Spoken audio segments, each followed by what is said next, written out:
warahmatullahi wabarakatuh. Selamat pagi, salam sejahtera untuk semua. Baik, sebelumnya perkenalkan saya Lydia Nurjana dari Program Studi Pendidikan Bahasa Indonesia semester 5. Kali ini kita akan membahas mengenai kajian buku teks. Apa saja sih aspek yang perlu kita kaji atau apa saja yang perlu kita pahami dalam kajian buku teks? Ada 4 aspek yang perlu kita pelajari atau yang perlu kita pahami mengenai kajian buku teks. Yang pertama ada aspek isi. Yang kedua ada aspek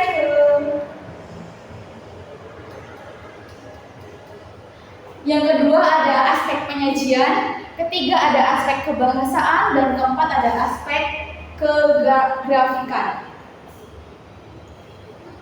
Di sini saya akan membahas mengenai kajian buku teks yang ditulis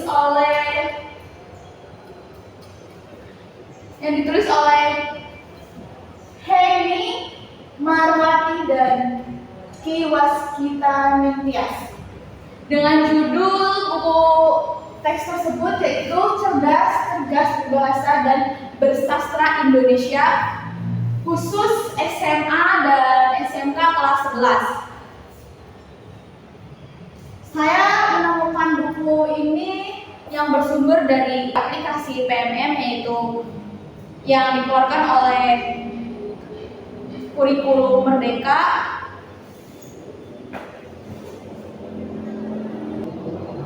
Baik, di sini kita akan mengkaji atau menganalisis mengenai buku teks yang telah ditulis oleh Hemi dan Waskita Ningtyas mengenai Cerdas, Cerdas Berbahasa Indonesia SMA dan SMK kelas 11 yang dikeluarkan oleh Kurikulum Merdeka. Yang pertama kita akan bahas terkait aspek isi.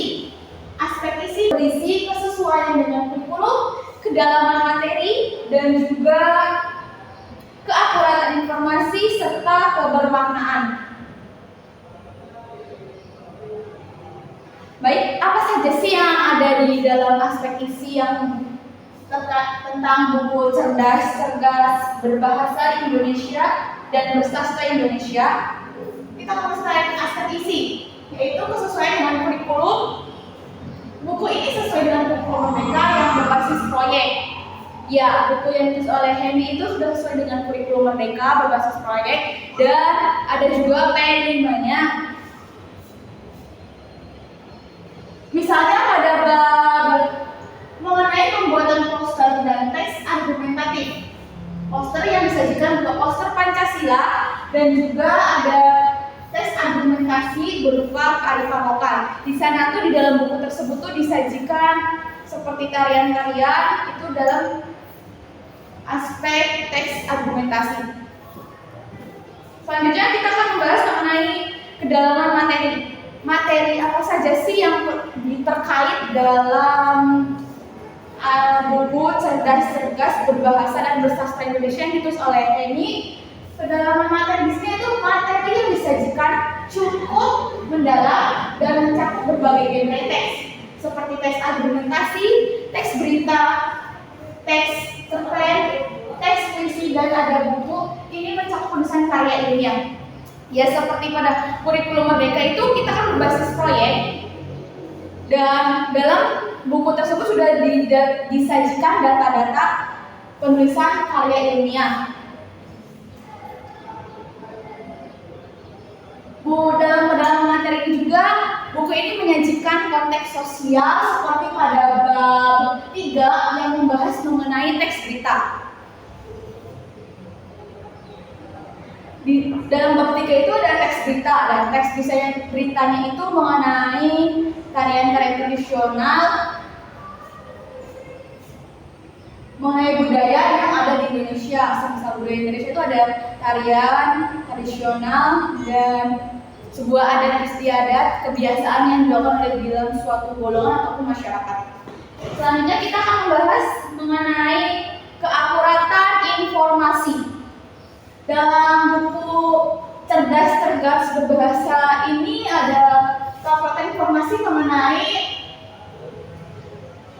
buku ini menghindari generalisasi yang berlebihan dan memberikan penjelasan yang mendetail.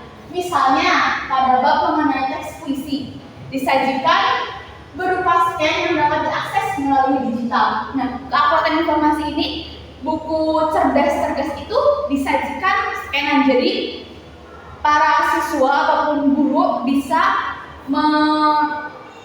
membuka ataupun apakah puisi ini akurat atau tidak melalui scanan. Dalam buku tersebut sudah ada scan yang kita bisa akses dalam melalui digital, apakah puisi itu akurat, asli atau tidak.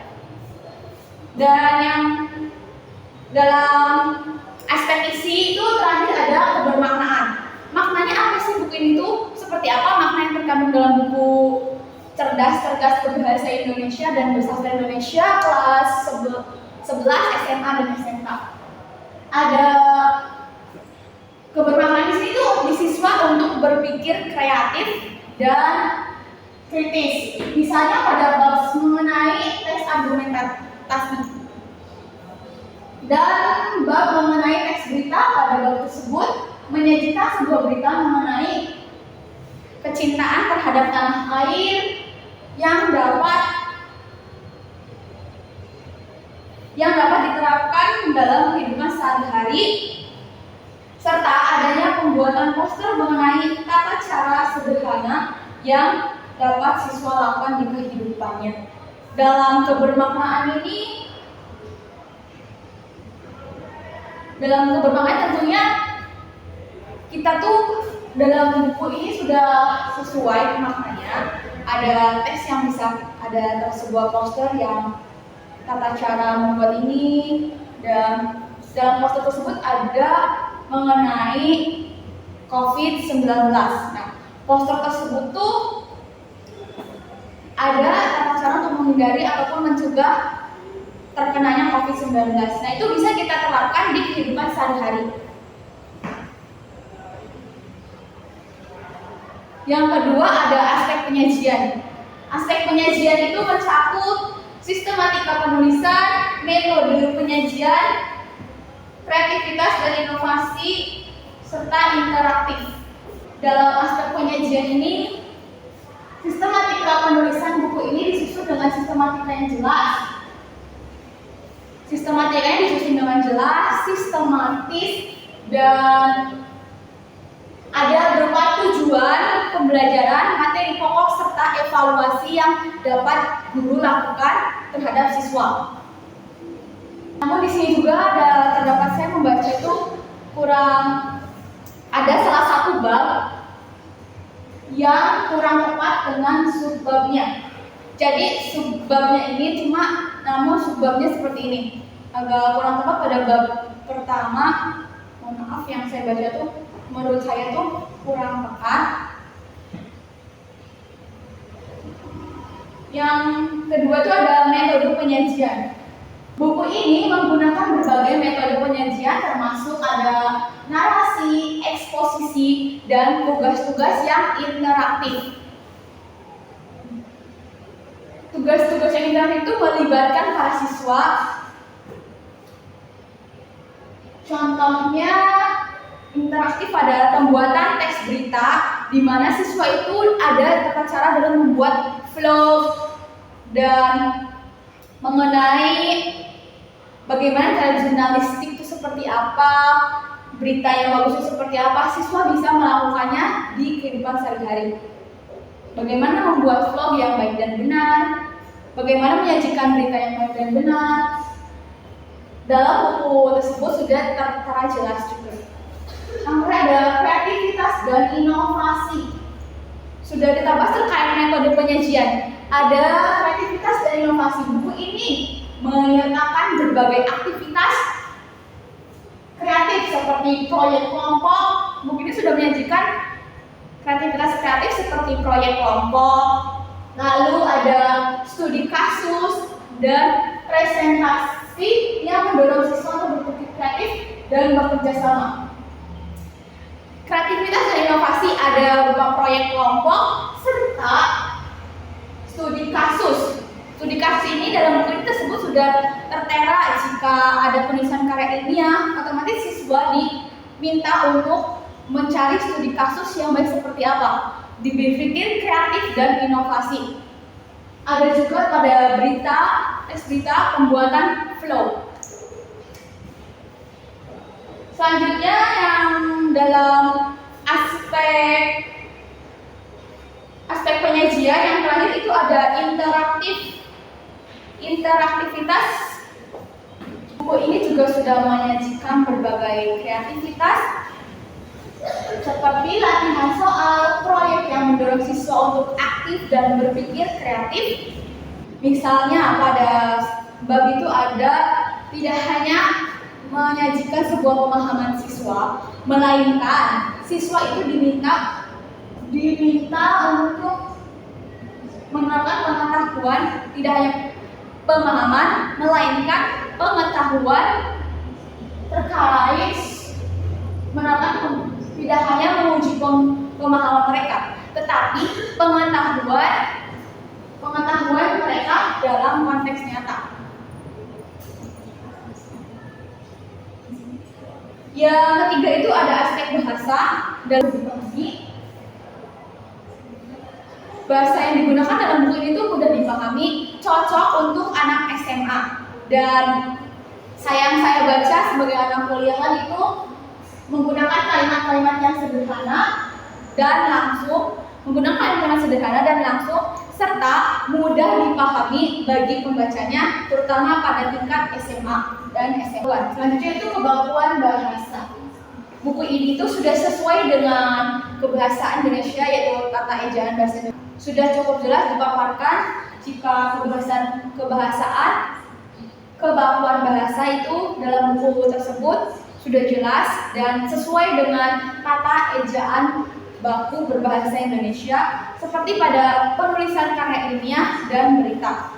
Selanjutnya ada kekonsistenan istilah.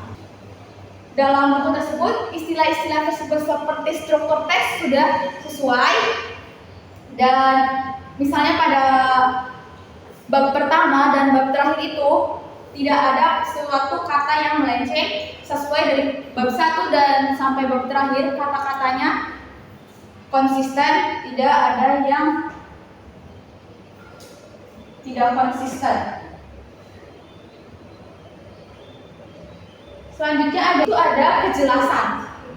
Dalam buku ini menurut saya sudah cukup jelas dipahami serta tidak ambiguitas. Jadi kejelasan pada buku ini jelas, apalagi saat dipelajari oleh anak SMA dan SMK, mudah dipahami. Nah, yang terakhir tuh kita akan membahas mengenai aspek kegrafikan. Pada buku ini, aspek kegrafikan yang tertera ada desain yang menarik. Setelah saya baca-baca dan pada cover bagian pertama, desain pada buku tersebut cukup menarik dan sesuai dengan tingkatan anak-anak sekolahan. Tidak terlalu banyak tulisan. Buku ini menggunakan margin yang cukup lebar juga, sehingga teks terlihat padat dan mudah dipahami. Nah, ada hal yang menarik juga, yaitu ketika saya membacanya, ada dalam sebuah desain itu ada kata-kata yang bergelombang kayak sebuah percakapan khusus, dan dalam hal itu dalam puisi ada teks puisi, penyajian teks puisi disertakan berupa barcode. Nah, yang kedua itu ada kualitas ilustrasi. Dalam buku ini kualitas ilustrasinya seperti apa sih? Tentu ilustrasi dalam buku itu cukup menarik. Kualitas dan gambar yang disajikan dalam buku tersebut sudah cukup jelas dan padat, hingga menarik siswa dalam memahami konsep dan kompleks. Misalnya pada materi yang akan dibahas memiliki kerangka subbab yang menarik dan disajikan dengan gambar-gambar yang jelas, mudah dibaca oleh siswa. Gambar ini tuh mudah dibaca oleh siswa dan juga mudah tulisan-tulisan yang terkait dalam buku tersebut sudah jelas dan perpaduan warnanya juga sudah cukup jelas. Nah, kali ini kita akan membahas terkait ada penggunaan warna. Penggunaan warna pada buku tersebut tidak terlalu mencolok dan cukup efektif untuk menyoroti siswa. Buku perpaduan warna tersebut tidak tabrakan, yaitu pada subbab dan pada bab itu warna yang berbeda untuk membedakan navigasi.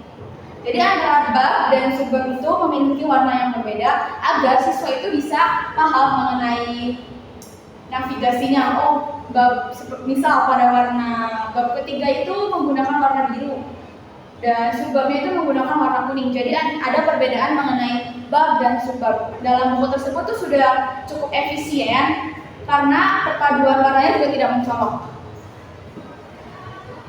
Nah, selanjutnya itu kita ada tipografi. Tipografi penggunaan font. Tipografi ini penggunaan font dan kesesuaian teks itu mudah dibaca juga, mudah dibaca dan nyaman di mata juga. Pada tipografi ini, pada subbab kita menggunakan huruf-huruf. Pada buku tersebut menggunakan huruf-huruf yang cukup besar pada bab-babnya, dan pada subbabnya menggunakan huruf yang lebih kecil lagi atau catatan kaki. Jadi antara bab dan subbab itu catatan kaki sudah sesuai, tidak ada kesamaan huruf. Jadi kita bisa membedakan pemahamannya, kata letaknya juga sudah sesuai. Setelah tadi yang kita pelajari aspek-aspek dalam kajian buku teks yang telah saya teliti mengenai buku Cerdas, Tegas, Berbahasa dan Bersastra Indonesia SMA SMK kelas 11 yang ditulis oleh Heni dan Waskantias, yang diterbitkan pada tahun 2021 oleh Pusat Perbukuan Bahasa Standar Kurikulum dan Asesmen Pendidikan Kemendikbudristek atau Kementerian Pendidikan, Kebudayaan, dan Riset dan Teknologi. Dari aspek-aspek yang kita telah pelajari, yang telah saya paparkan juga, buku ini sudah sesuai dengan kurikulum Merdeka, namun ada sedikit kekurangan itu yang tadi setelah saya jelaskan mengenai bab dan subbabnya itu ada yang tidak tepat ataupun tidak sesuai dengan bab yang dimunculkan ataupun dengan buku ini juga sudah berorientasi pada P5 dan yaitu mengenai Pancasila, kebudayaan, serta proyek-proyek yang harus dikerjakan oleh siswa. Dan juga buku ini tuh cukup menarik bagi para siswa, terutama pada jenjang SMA dan SMK kelas 11. Penyajiannya sudah sesuai kriteria dengan kurikulum Merdeka yang berbasis proyek, P5, serta kearifan lokal. Dalam buku tersebut sudah memuat 3 aspek tersebut yang ada di kurikulum Merdeka Belajar. Sekian dari saya, kurang lebihnya saya mohon maaf, dan pada Mbak Heni dan Mas Tias, mohon maaf jika ada kesalahan pada pengucapan dan mungkin kurang berkenan di hati. Dan mohon maaf Mbak Heni dan Mbak Waskini Tias, mohon maaf jika ada kesalahan atau dalam pengucapan saya mengenai analisis kajian buku teks mengenai cerdas, tegas, berbahasa dan bersastra Indonesia pada jenjang SMA dan SMK kelas 11. Mohon maaf bila ada salah kata, salah ucap ataupun pengucapan saya kurang jelas, serta saya ucapkan mohon maaf kepada penulis terkait apabila dalam pengucapan dan pemaparan materi tadi ada kesalahan, saya mohon maaf dan saya akhiri. Wabillahi taufiq wal hidayah. Wassalamualaikum warahmatullahi wabarakatuh.